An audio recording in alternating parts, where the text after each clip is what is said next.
Catalan separatist leader Carles Puigdemont called Saturday for peaceful resistance to direct rule by Madrid, a day after Spain's central government fired him and dissolved his government in response to Catalonia's unilateral declaration of independence. The Madrid government, meanwhile, began implementing its administrative takeover of Catalonia, the first such imposition of direct central rule in a Spanish region since the advent of democracy nearly 40 years ago. Puigdemont, in a brief pre-recorded statement shown on Catalan public TV, called for resistance to Spanish Prime Minister Mariano Rajoy's directives, but offered no specifics about his own situation. It's very clear that the best form of defending gains made up until now is democratic opposition to Article 155, Puigdemont said, referring to the constitutional provision that Madrid invoked in response to the region's independence drive.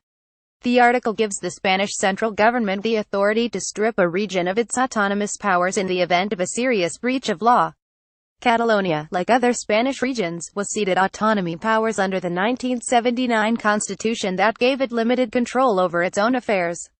The mood in Barcelona, Catalonia's capital, was largely calm Saturday, following a night of raucous street celebrations and some scattered violence after the Catalan parliament's vote to break away from Spain. Local police patrolled busy tourist areas near the Catalan parliament and government buildings, where hundreds of tourists mixed with independentistas in the mild afternoon sun. In Madrid, thousands flooded a central plaza for a pro-unity rally, waving Spanish flags and chanting that Spain must remain undivided. There were shows of anti-secessionist sentiment in Barcelona, too, though on a relatively small scale. Long live Spain! A man in a red shirt and bicycle shorts shouted as he pushed his bicycle past a crowd in front of the main Catalan administrative building. Spain put its deputy prime minister, Soraya Sáenz de Santamaría, in charge of day-to-day affairs in Catalonia. She has been a forceful advocate of the central government's stance that Catalan separatists acted illegally and that the independence votes, both in Parliament on Friday and a referendum held October 1, are invalid. There was widespread uncertainty over how the Spanish takeover will play out. The start of the work week on Monday will yield clues as to how the region's 200,000 civil servants will respond. Some have already declared they will not obey directives from the central government. One of Catalonia's largest unions has called a 10-day general strike starting Monday in support of independence. Another unknown was whether separatist lawmakers would be allowed to stand for parliamentary seats in the regional elections that Rajoy set for December 21. Polls have suggested that Catalonia's people are split roughly equally on the independence question. The separatist side overwhelmingly prevailed in the October 1 referendum, but less than half the electorate voted after the central government urged people to shun the balloting. The opposition also boycotted Friday's parliamentary vote. Pro-independence politicians struck a defiant tone Saturday. Albino Dantifachin of the secessionist Podemos party suggested in an interview on Catalan radio that the independence camp would refuse to take part in the Spanish-mandated balloting.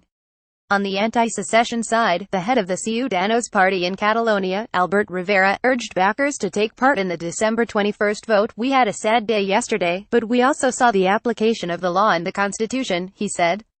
"Our country is headed in the right direction. As part of its effort to bring the secessionists to heel, the central government is seeking to further isolate Catalonia internationally, dismantling the region's informal embassies in Europe and elsewhere. No country has offered recognition of the independence declaration." The Trump administration on Friday offered support for the Madrid government, a NATO ally, saying that Catalonia is an integral part of Spain. Europe, too, has sharply rejected the independence declaration. The European Union's president, Jean-Claude Juncker, called Saturday for respect for Spain's constitutional order. 24 hours after the parliament's independence vote, secessionists were still expressing happiness, but said they didn't know what might happen next. "No one knows," said Pilar Moore, 70. "This is a hard time." Her father, a Republican, had been jailed in France under dictator Gen. Francisco Franco, and as a girl she had been forbidden from speaking Catalan in public, only daring to use her native language secretly inside her home. "Our fathers, our grandfathers, have been fighting for this," she said. "We endure." Barcelona street vendor José Manuel went about his business as usual, selling magazines, selfie sticks, and hats to passing tourists, an endeavor that earns him €450, or about $520 a month. While he said he believed in Catalonia's right to be independent, he worried about a potential currency change. "It's a big problem, the money," he said, before hurrying to attend to a customer. Caption. Staff writer Hennessy Fisk reported from Barcelona and staff writer King from Washington. Staff writer Meg Bernhard contributed from Barcelona.Molly.Hennessy Fisk at lawtimes.com at mollyflora.king at lawtimes.com at lauraking lat.